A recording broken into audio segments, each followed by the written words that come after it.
Welcome to Coleman Report Live. I'm Bob Coleman, and we're talking Main Street and the small business lenders who help it grow.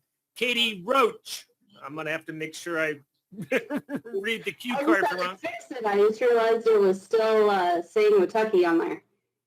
All right. Well, welcome, Katie. About first time it showed up, I'm like, she looks the same, but the name don't match. No.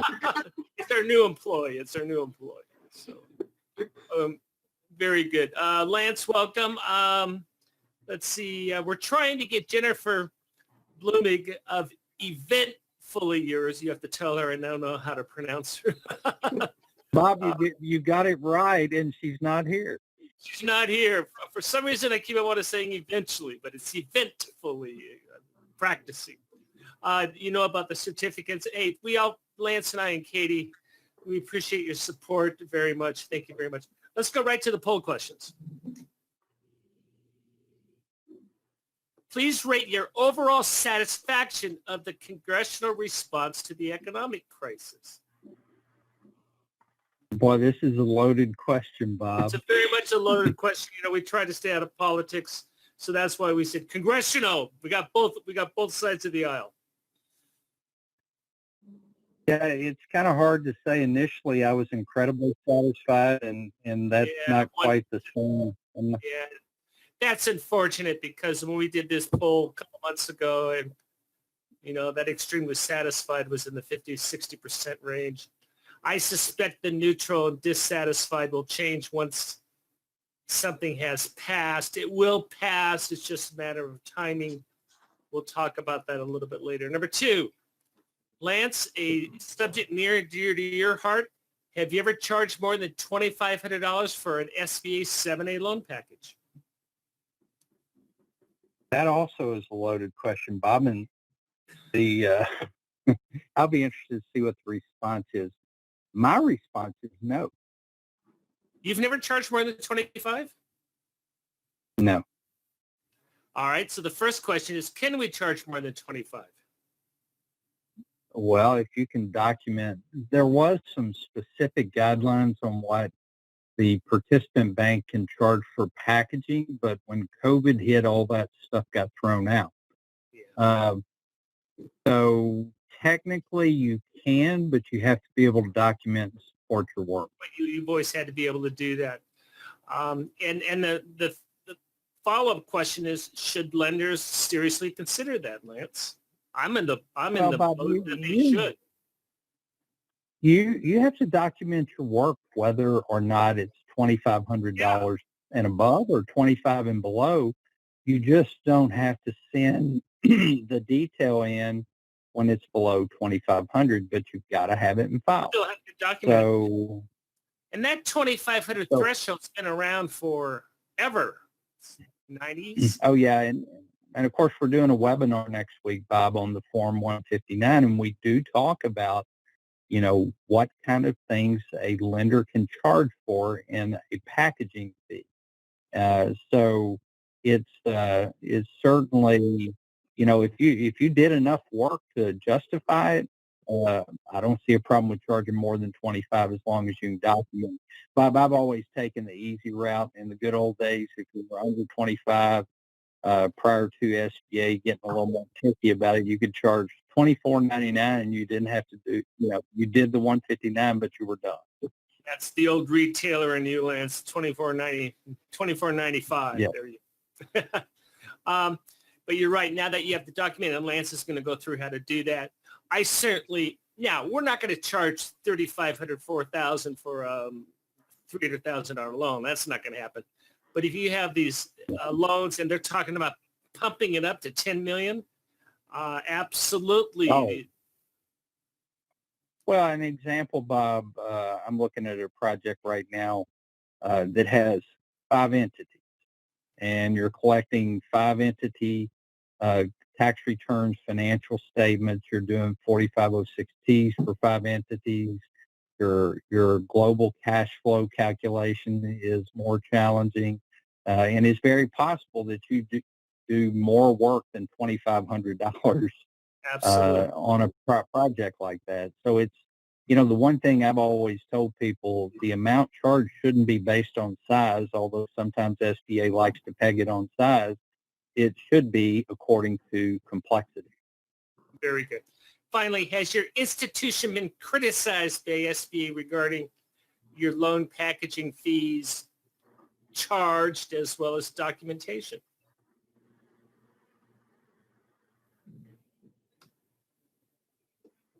What do you think about I'm that? not surprised. Well, I think most lenders have gotten in line with either, trying to keep it that $2,500 mark and below, or, a lot of institutions have discontinued charging the package fee. I'm not recommending that, but some have just said, hey, it's not worth the $2,500 to, be put under the scrutiny by SBA. So, I am a fan of the packaging fee, Bob, and I think institutions should be fairly compensated for the work performed. Right, right. So I don't want anybody to be afraid to charge a packaging fee. Just make sure you can properly document it. And again, that's what I'm sorry, go ahead. that's what our webinar will cover next Wednesday is how to document. Well, and SBA has also set a new standard that allows the $3,500 fee for loans above X amount of dollars. So there's establishing. We had an interesting question several months ago, Lance, and I want to bring that up again. There's a lender who said, hey, what we do is we charge the upfront fee, and then if the loan is withdrawn, we deduct what work we've had and then refund the balance to the customer. Do you think that's a best practice? Oh, I think it is. Absolutely. I think if you charge the fee, you certainly have earned the work that you've completed. But if it's not equal to the fee that was collected, you need to refund that. And it's just the same. It's the same, Bob, as, we do loans, we get a good faith deposit. We go through the process and order third-party reports and prepare for a loan closing. And if the customer walks away, we expect them to pay us. Yeah, but that's ordering reports and appraisals. That's a little bit different than internal packaging. I would be, while I'm saying be aggressive on don't worry about the 2,500, document it and do that. But I would be a little conservative of again, the theme is keeping borrower money. Hey, let's move on to Katie. Katie, you are our spy on Jennifer's Lender Connect 2020 with event fully yours. You watched the opening session. Tell us about it. So in the opening session, we got to hear from the SBA, and most of it was just an update on the PPP numbers. There was a statement from the administrator thanking everyone for all the hard work that they've done. We did get a little bit of a tease for the new SOP. It's not out yet, but they were telling us that there's going to be one chapter now that contains all export information instead of it being all over the entire SOP. They're also streamlining some forms, removing forms, and making that a little bit easier.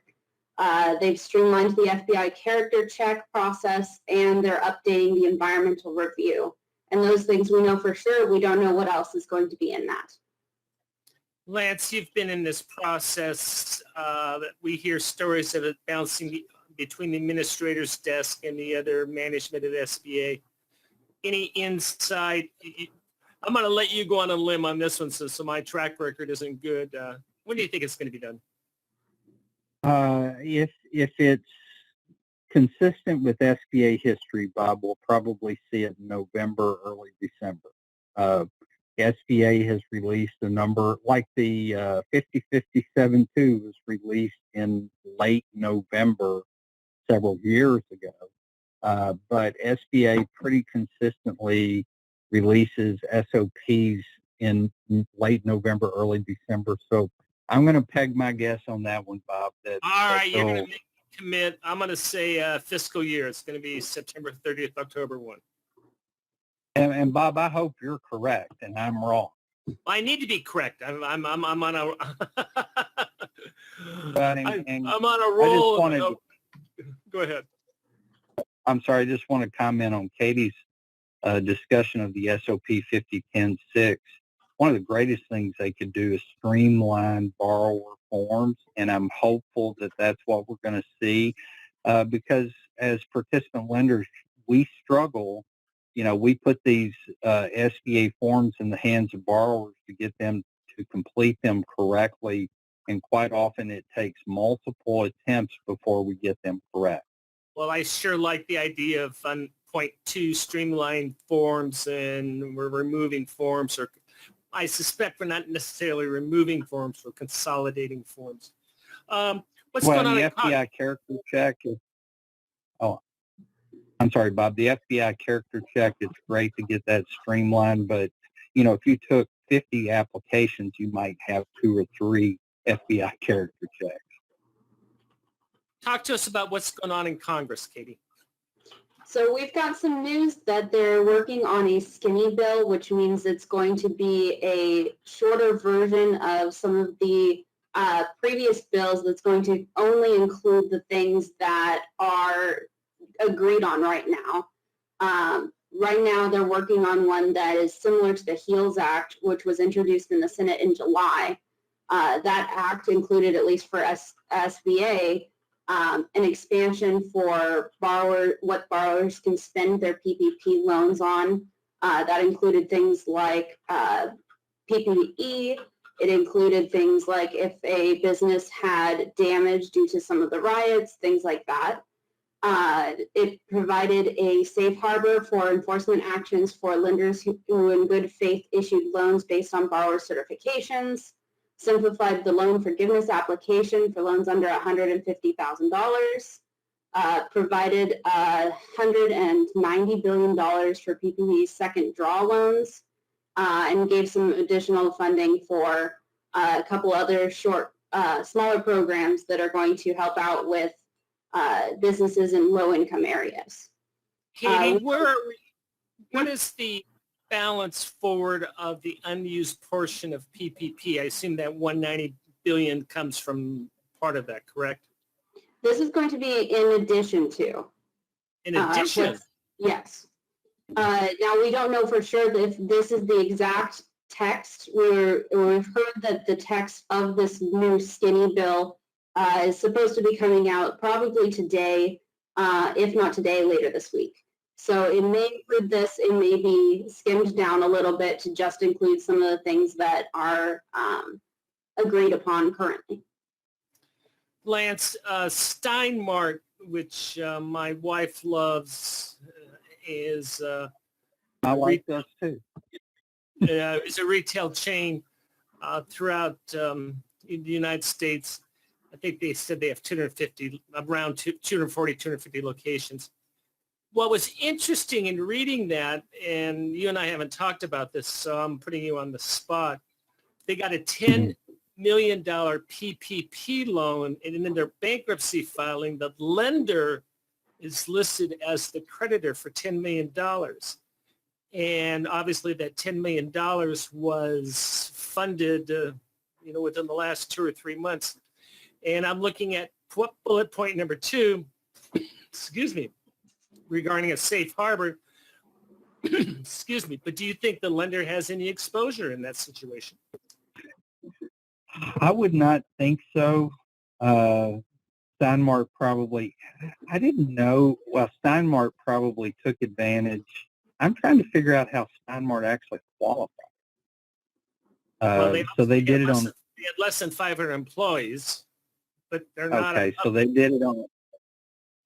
They're not a publicly traded company. That's my understanding. Okay. So I think there's a safe harbor as long as the lender, reviewed the application, and we had to make a reliance on borrower certification. We had to rely.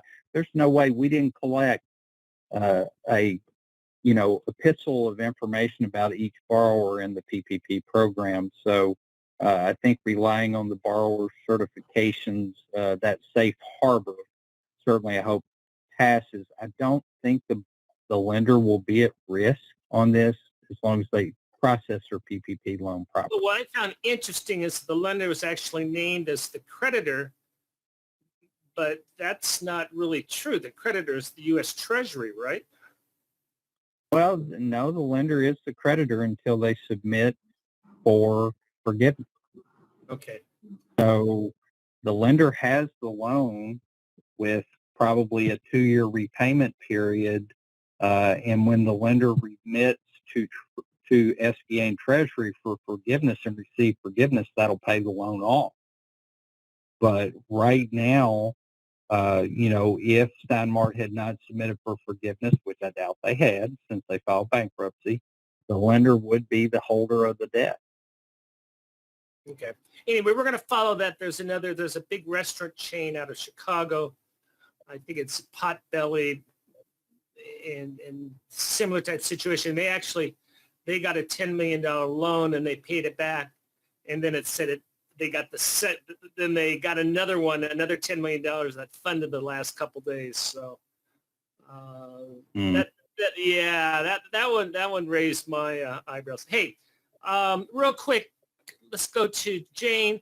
Is there a way to include idle grant forgiveness in the PPP forgiveness submission, Lance? No. Oh, the idle grant is supposed to be deducted from the PPP forgiveness amount. So the answer is no. I love the comment by Levi. Levi says, as per my experience, it's a bit unsustainable business practice to keep borrowers' money in the long term. Clients are almost always bitter about losing any money without the ultimate result of getting a loan. So I appreciate that comment. As I said, I would be conservative when you're keeping other people's money.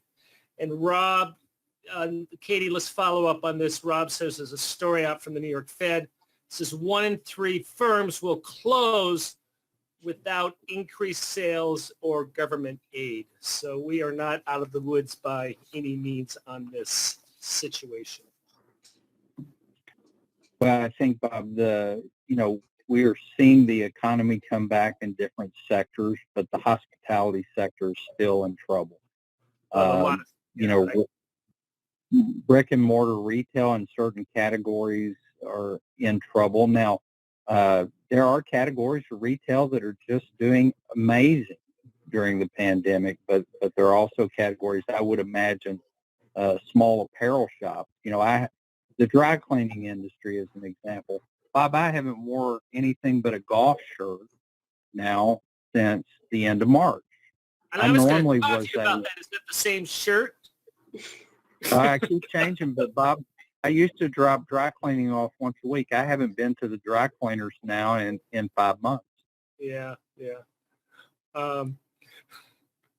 Very good. And I must confess my knowledge of idle. I was trying to figure out why I don't know much more about this because we keep asking these questions. Then I realized I sort of missed the month of April when all this fun stuff was going on. Hey, be sure to join us. Go ahead. I'm sorry, Bob. The idle grants are taken out of the forgiveness, so they're not going to be forgiven. What happens if they didn't do it? Well, I mean, if they didn't get an idle grant, it's not a problem. No. What if the lender did not take it out of the PPP funds? That's a question SBA will have to answer, Bob. I'm not sure. You're punting. Hey, John's going to join us tomorrow. We love having John. He'll give us a little bit more of what's going on with Skinny. Katie, how in the world did they come up with the nickname or the name Skinny? Bill, I don't know. I don't know if I'm guessing it's probably a pre-existing term. I haven't heard it before, but I think it just means that they skimmed it down to the bare bones of what that bill but both sides of the aisle can agree on fairly quickly. But it's gonna get nasty. Well, it already is nasty, but it's gonna get a lot nastier in the next couple of months. And so but it's a great thing, Bob, because they have pulled the PPP part out of the big bill. Yeah. And we have a chance of getting that passed sooner. I think the bigger bill that deals with unemployment and the stimulus checks, that's probably going to be middle of September. Yeah, and that's, as we say, that's going to pass, but it's just a matter of it. Hey, here are the upcoming Coleman webinars. We talked about 159. as soon as we know something definitive, we'll roll out hopefully the final PPP loan forgiveness webinar, and we're going to revisit calculating global cash flow. Katie, Lance, thank you very much. Thank you for joining us today for Coleman Report Live and for supporting America's Main Street, one entrepreneur at a time. Have a good Have a day. great day.